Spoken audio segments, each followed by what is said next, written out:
Good morning student. देखिए, आज ये क्लास 10th का बायोलॉजी का वीडियो है।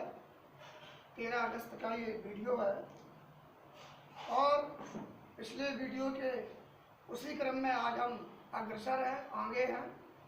और मैंने बताया था कि आपको हम पढ़ाएंगे अब रुधिर वर्ग। देखिए, बहुत सारे जीव जंतुओं में रुधिर पाया जाता है और स्वस्थ जीवों में रुधिर पाया जाता है। तो आज हम मनुष्य के रुधिर के वर्ग की बात करेंगे कि ये रुधिर वर्ग क्या होता है और ये कितने प्रकार के होते हैं, इनमें कौन कौन से एंटीजन और एंटीबॉडीज पाई जाती हैं। ठीक है स्टूडेंट। तो एक वैज्ञानिक हुए, कार्ल लैंडस्टीनर। कार्ल लैंडस्टीनर इन्होंने सन 1902 में, किसने? कार्ल लैंडस्टीनर ने सन 1902 में कार्ल लैंडस्टीनर ने पता लगाया, खोज की, प्रयोग किए कि सभी मनुष्यों का रुधिर जो है वो एक समान नहीं होता है। आरबीसी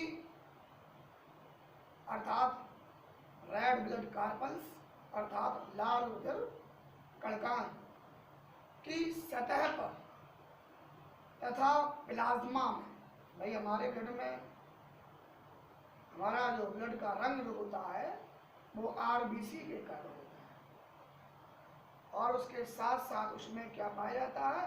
प्लाज्मा पाया जाता है जो कि हल्के पीले रंग का होता है। तो आरबीसी की सतह पर तथा प्लाज्मा में कुछ विशेष प्रकार के प्रोटीन्स मिलते हैं। तो रुधिर और प्रोटीन्स की पारस्परिक क्रिया से, जब रुधिर और प्रोटीन का पारस्परिक क्रिया होती है, परस्पर अभिक्रिया होती है, पारस्परिक वो मिलते हैं, तो रुधिर का आश्लेषण हो जाता है। आश्लेषण का मतलब होता है, इनको हम दूसरी भाषा में समूहन कहते हैं। क्या कहते थे? समूहन या एग्लूटिनेशन कहते हैं, हो जाता है। और कार्ल लैंड की इस खोज पर इन्हें नोबेल पुरस्कार दिया गया। तो इससे बहुत गलती क्वेश्चन बनता है, क्या बनता है कि रुधिर वर्ग की खोज किसने की? तो कार्ल लैंडस्टीनर ने की। किस सन में की? 1902 में की। किस वैज्ञानिक को रुधिर वर्ग के लिए नोबेल पुरस्कार दिया गया? तो कार्ल लैंडस्टीनर को दिया गया। आरबीसी का पूरा नाम क्या होता है? लाल रुधिर कणिकाएं।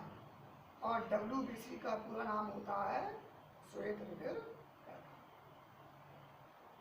ठीक है, ये तो हमने रुधिर वर्ग के बारे में बता दिया। अब आगे आता है रुधिर के प्रतिजन एवं प्रतिरक्षी। अर्थात प्रतिजन को एंटीजन पढ़ते हैं और प्रतिरक्षी को एंटीबॉडीज पढ़ते हैं। तो antigen and antibodies of blood, रुधिर के प्रतिजन एवं प्रतिरक्षी। ठीक है स्टूडेंट। तो मनुष्य के रुधिर को जो है दो प्रकार के प्रोटीन होते हैं। अर्थात कहने का मतलब है कि मनुष्य के रुधिर में दो प्रकार के प्रोटीन होते हैं। मैंने क्या बोला? मनुष्य के रुधिर में दो प्रकार के प्रोटीन्स होते हैं। नंबर 1, पहला प्रोटीन होता है एंटीजन, जिसको हिंदी में प्रतिजन, इंग्लिश में एंटीजन, या इसे हम कहते हैं एग्लूटिनोजन कहते हैं। और नंबर 2, प्रतिरक्षी, जिसको दूसरी भाषा में एंटीबॉडीज या एग्लूटेनिन कहते हैं।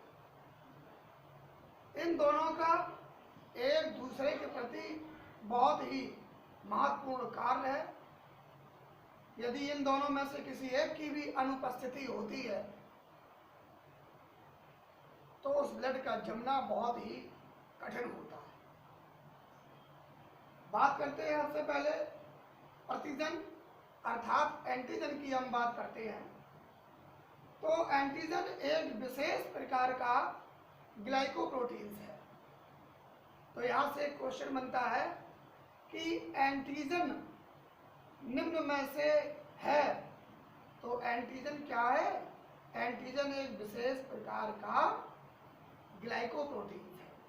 पूछते हैं कौन सा प्रोटीन्स है, तो ग्लाइकोप्रोटीन्स है। लाल रुधिर कणिकाओं की कोशिका कला पर कौन? एंटीजन। और आरबीसी की सतह पर अर्थात आरबीसी की कोशिका कला पर एंटीजन दो प्रकार की हो जाती है। कहने का मतलब क्या है कि एंटीजन विशेष प्रकार का ग्लाइकोप्रोटीन्स है और यह ग्लाइकोप्रोटीन्स जो है आरबीसी की कोशिका कला पर दो प्रकार के एंटीजन होते हैं। कौन कौन का? एंटीजन ए और एंटीजन बी। इनको कैपिटल लेटर में लिखते हैं। अब आरबीसी पर एंटीजन मतलब आरबीसी पर जो एंटीजन होते हैं तो उस एंटीजन की उपस्थिति के आधार पर जो है लैंड स्टीनर ने मानव रुधिर को 4 वर्गों में बांटा है। कौन ने बांटा? लैंड स्टीनर ने।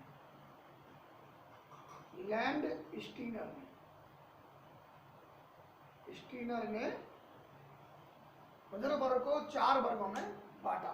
नंबर 1, रुधिर वर्ग ए।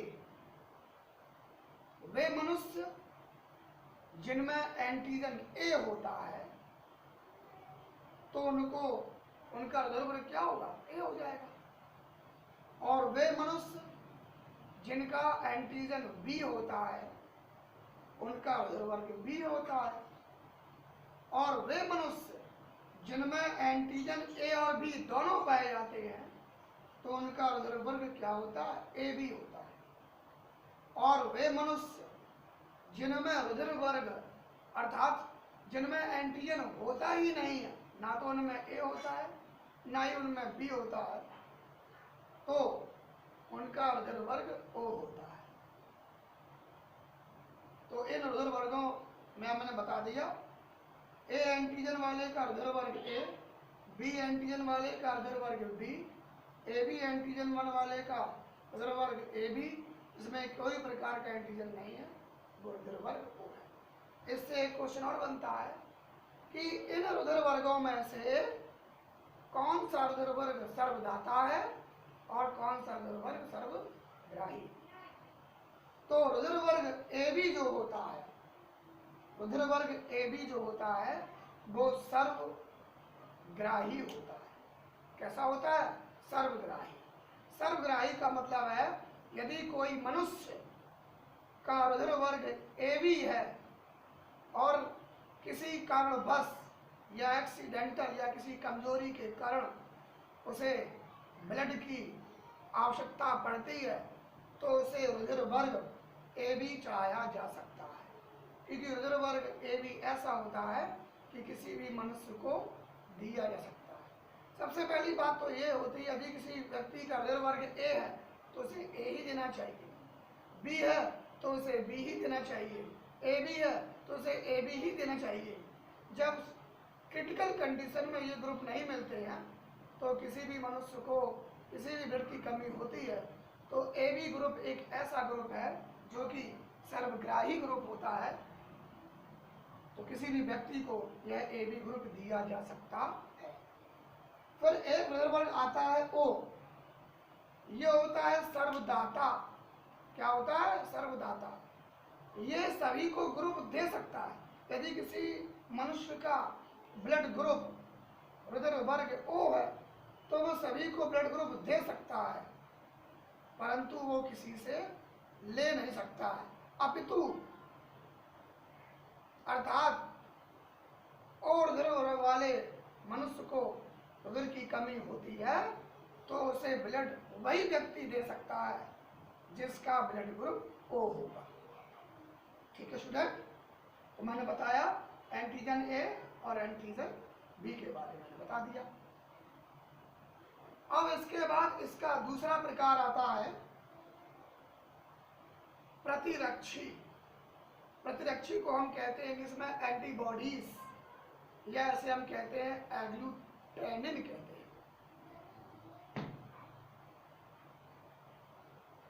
ये रुधिर के प्लाज्मा में होते हैं। ये कहाँ होता है? रुधिर के प्लाज्मा में। और ये कहाँ होते हैं? ये आपके आरबीसी में होते हैं। और जबकि ये कहाँ होते हैं? ये आपके प्लाज्मा में होते हैं। और आरबीसी और प्लाज्मा एक दूसरे के पूरक हैं। एक दूसरे के बिना इनका कार्य नहीं हो सकता है। तो एंटीबॉडीज या एग्लूटेनिन ये रुधिर के प्लाज्मा में होते हैं और यह भी दो प्रकार के होते हैं। एक होता है एंटीबॉडीज स्मॉल ए और दूसरा होता है एंटीबॉडीज स्मॉल बी। शॉर्ट में से हम एंटी ए और एंटी बी भी कहते हैं। यदि मनुष्य की रुधिर कणिकाओं में जो एंटीजन नहीं होते हैं, क्या है? मनुष्य की रुधिर कणिकाओं में जो एंटीजन नहीं होते हैं उनके प्रति सीरम में अर्थात प्लाज्मा में स्वाभाविक अपने आप एंटीबॉडीज पाई जाती है। अपने आप एंटीबॉडीज आ जाती है। एग्जाम्पल के तौर पर देते हैं, रुधिर वर्ग ए के मनुष्य की, यदि कोई मनुष्य है उसका रुधिर वर्ग क्या है? ए है, तो मनुष्य की रुधिर कोशिकाओं पर एंटीजन बी नहीं होता है। एंटीजन बी नहीं होता है, अतः उनके रुधिर में सीरम क्या होगा? Serum antibodies B. क्या होगा? सीरम एंटीबॉडीज बी, या बी को हम अल्फा भी कहते हैं। अर्थात एंटीबॉडीज बी या अल्फा पाई जाती है। इसी प्रकार रुधिर वर्ग बी के मनुष्य को रुधिर कणिका पर एंटीजन ए नहीं होता है, तो उनके सीरम में एंटीबॉडीज स्मॉल ए या बी आ जाती है, अपने आप आती, स्वाभाविक है। इसी प्रकार रुधिर वर्ग ए बी कि रुधिर कणिकाओं पर एंटीजन ना तो मतलब एंटीजन क्या होते हैं? ए बी होते हैं और इनके सीरम में कोई भी एंटीबॉडीज नहीं पाई जाती है या नहीं होती है। इसी प्रकार रुधिर वर्ग ओ के रुधिर में कोई भी एंटीजन नहीं होता है, अतः इनमें दोनों प्रकार के एंटीबॉडीज स्मॉल ए और स्मॉल बी पाई जाती है। तो ये तो एंटीबॉडीज के हमने क्या कर दिए? उदाहरण। आज आपने पढ़ा कि रुधिर वर्ग की खोज किसने की? सन 1902 में कार्ल एंड स्टेनर ने की, और उन्होंने पता लगाया कि मनुष्य में रुधिर एक समान नहीं होता है, अर्थात रुधिर अलग अलग प्रकार का होता है। और मनुष्य के रुधिर में अर्थात आरबीसी सतह पर प्लाज्मा में कुछ प्रोटीन्स पाए जाते हैं जिनकी क्रिया से रुधिर का क्या होता है? आश्लेषण होता है। रुधिर का क्या होता है? समूहन होता है, अर्थात रुधिर को रुधिर वर्गों में बांटा जा सकता है। तो उनके इस खोज के लिए, रुधिर वर्ग के इस खोज के लिए कार्ल एंड स्टेनर को नोबेल पुरस्कार से सम्मानित किया गया था। उसके बाद मैंने रुधिर के एंटीजन एंड एंटीबॉडीज के बारे में बताया। नेक्स्ट वीडियो में हम आपको आगे मिलेंगे। आश्लेषण या समूहन और रक्ताधान, किस व्यक्ति को कौन सा रक्त देना चाहिए, ये तो मैंने इसमें बता ही दिया है, तो मैं फिर से एक बार बता दूंगा। और उसके बाद रुधिर के काम। आज के इस वीडियो में इतना ही प्यारे बच्चों। धन्यवाद।